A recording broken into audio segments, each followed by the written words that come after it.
بسم اللہ الرحمن الرحیم۔ السلام علیکم ورحمۃ اللہ وبرکاتہ۔ اللہ تعالیٰ کا بہت کرم، اللہ کا بہت فضل کہ اللہ نے پھر آج اس قرآن کو ہاتھ میں پکڑایا اور توفیق دی کہ میں آپ سے 156 سورۃ البقرہ 156 سے لے کر 160 تک کی ترجمہ اور تفسیر کو تھوڑا ڈسکس کروں گی۔ پہلے ترجمے کو دیکھتے ہیں۔ الذین، وہ لوگ، اذا، جب، اصابت ہم، پہنچتی ہیں ان کو، مصیبت مصیبت، قالو، تو وہ کہتے ہیں، ان للہ، بے شک اللہ کے لیے ہے، وانا، اور بے شک الیہ، اسی کی طرف، راجعون، لوٹنے والے ہیں۔ اولئک، یہی وہ لوگ ہیں، علیہم، ان پر، صلواتم، نوازشیں ہیں، من ربہم، ان کے رب کی طرف سے، ورحمت، اور رحمت، واولئک، اور یہی لوگ، ہم المہتدون، ہدایت یافتہ ہیں۔ ان الصفا والمروۃ، بے شک صفا اور مروہ، من شعائر اللہ، اللہ کی نشانیوں میں سے ہیں۔ فمن حج البیت، تو پس جو کوئی حج کرے، گھر کا حج کرے، یعنی کہ اللہ کے گھر کا حج کرے، اوی تمرا، یا وہ عمرہ کرے، فلا جناح علیہ، تو پس نہیں گناہ اس پر، ان یطوف بہما، یہ کہ وہ طواف کرے ان دونوں کا۔ ومن تطوع، اور جو کوئی خوشی سے کرے، خیرن، بھلائی، فإن اللہ، تو پس بے شک اللہ، شاکرن، قدردان ہے، علیم، خوب جاننے والا ہے۔ ان الذین، بے شک وہ لوگ، یکتمون، جو چھپاتے ہیں، ما انزلنا، جو نازل کیا ہم نے، من البینات، دلائل میں سے، والہدی، اور ہدایت میں سے، من بعد، اس کے بعد، ما بیناہ، اور جو بیان کیا ہم نے اس کو، للناس، لوگوں کے لیے، فی الکتاب، کتاب میں۔ اولئک، اور یہی وہ لوگ، یلعنہم اللہ، لعنت کرتا ہے ان کو اللہ، ویلعنہم اللاعنون، اور وہ لعنت کرتے ہیں ان پر لعنت کرنے والے۔ استغفر اللہ۔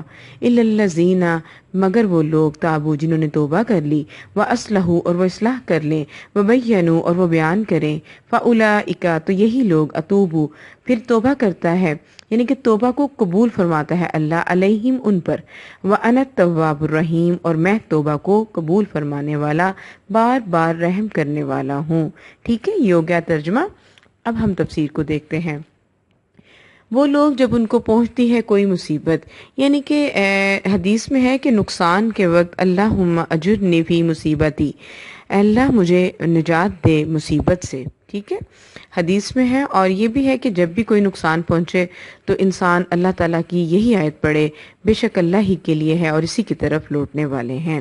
دیکھیں اس کا فائدہ کتنا ہے کہ ان پر پھر ان کے رب کی طرف سے نوازشیں ہوں گی، ان پر پھر اللہ کی طرف سے رحمتیں ہوں گی، اور یہی لوگ پھر ہدایت یافتہ ہیں۔ بے شک صفا اور مروہ اللہ کی نشانیوں میں سے ہے، اس لیے بیت اللہ کا حج اور عمرہ کرنے والوں پر ان کا طواف کر لینے میں کوئی گناہ نہیں۔ دیکھیں صفا اور مروہ دو پہاڑیوں کا نام ہے، ان پہاڑیوں کے درمیان میں ہی جو اماں ہاجرہ تھی وہ پھرتی رہی تھی، تو اسی لیے اللہ تعالیٰ نے کہا کہ بھی ان صفا اور مروہ، اور شعائر اللہ ہوتا ہے اللہ کی وہ نشانیاں جن کی عزت اور تحریم اور تعظیم کرنا ہر مسلمان پر واجب ہے۔ ٹھیک ہے، ان کی عزت کرنا، اور اللہ کی وہ نشانیاں جن کو دیکھ کر اللہ یاد آئے، شعائر اللہ اسے بھی کہتے ہیں، اللہ کی نشانیاں۔ اور اب دیکھیں کہ خانہ کعبہ ہے، اس میں مقام ابراہیم ہے، زمزم ہے، اور اجوا کھجور ہے جیسے، تو ان چیزوں کو قرآن پاک ہے، تو ان چیزوں کو دیکھ کر اللہ تعالیٰ یاد آتے ہیں، اور جو کوئی خوشی سے بھلائی کرے تو اللہ تعالیٰ پھر بڑا قدردان ہے۔ دیکھیں نا، یہ معاملہ ہمارے دل کا ہے، اور اللہ دلوں کے بھید جانتا ہے، اللہ تعالیٰ تو شارک سے بھی زیادہ قریب ہے۔ تو بڑی پیاری آیت ہے کہ جو کوئی خوشی سے بھلائی کرے یا نیکی کا کوئی کام کرے تو اللہ پھر بڑا قدردان ہے۔ اور میری ٹیچر اکثر یہ کہا کرتی ہیں کہ اللہ کے لیے اگر تم کوئی نیکی کرو گے نا تو اللہ اس کا بدلہ تمہیں ضرور دے گا، یعنی کہ وہ کسی کا حق رکھتا نہیں رب تعالیٰ۔ تو ہمیں ہمیشہ یہی سوچنا چاہیے کہ ہم جب بھی کوئی نیکی کریں تو ضرور اس چیز کو سامنے رکھیں کہ اللہ اس کا بدلہ ہمیں لوٹائیں گے انشاءاللہ۔ تو باقی آگے دیکھیے گا کہ ان الذین، بے شک وہ لوگ جو چھپاتے ہیں جو نازل کیا ہم نے ان کو، دلائل میں سے۔ اب اللہ تعالیٰ نے جو باتیں اپنی کتاب میں نازل فرمائیں، انہیں چھپانا بہت بڑا جرم ہے۔ جرم اس طرح ہے کہ اللہ کے علاوہ دیگر لعنت کرنے والے بھی اس پر لعنت کرتے ہیں۔ اب حدیث میں آتا ہے کہ جس سے کوئی ایسی بات پوچھی گئی جس کا اس کو علم تھا اور اس نے اسے چھپایا تو قیامت والے دن آگ کی لگام اس کے منہ میں دی جائے گی۔ استغفر اللہ۔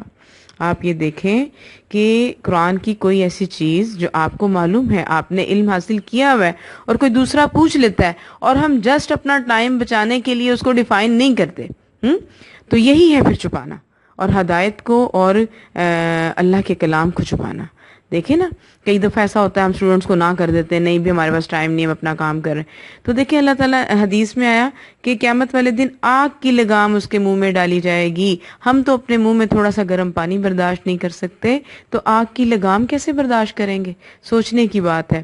تو کبھی بھی ایسا کتمان حق بھی نہیں کرنا چاہیے، اور کتمان علم بھی نہ کریں۔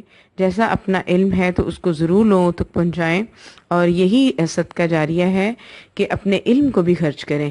صرف مال خرچ کرنے کا نہیں آیا ہوا، اپنے علم کو اگر ہم دوسروں کو سپریڈ آؤٹ کر دیتے ہیں یا ٹرانسفر کر دیتے ہیں، دوسروں کے ذہنوں میں ڈال دیتے ہیں، تو یہ بھی ایک ہمارے علم کا صدقہ ہو گیا۔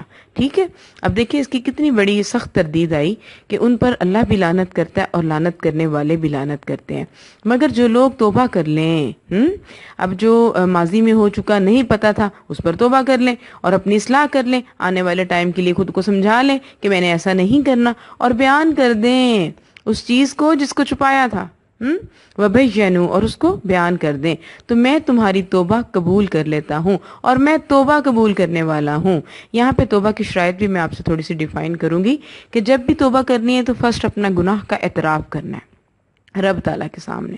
ٹھیک ہے، پہلے اعتراف کرنا ہے، پھر اللہ تعالیٰ سے یہ عہد کرنا ہے کہ آئندہ میں یہ گناہ نہیں کروں گا، گناہ کو چھوڑ دینے کا عہد۔ ٹھیک ہے، پھر خلوص نیت سے توبہ کرنی ہے، دل کو صاف کر کے۔ ٹھیک ہے، تو یہ توبہ کی شرائط ہے، اور یہ نہیں ہے کہ ہم گناہ بھی کرتے جائیں اور ساتھ میں اپنے دل میں یہ رکھ لیں کہ نیکسٹ ٹائم میں توبہ کر لوں گی، تو اللہ تعالیٰ اس توبہ کو قبول نہیں فرمائیں گے۔ اپنے ذہن میں دیکھیں، گناہ انسان ہے، غلطی بھی ہو جاتی ہے، خطا بھی، لیکن اس کو ہم نے نیکسٹ ٹائم جو ہے وہ نہیں کرنا۔ سبحانک اللہم و بحمدک، اشہد ان لا الہ الا انت، استغفرک و اتوب الیک۔ السلام علیکم ورحمۃ اللہ وبرکاتہ۔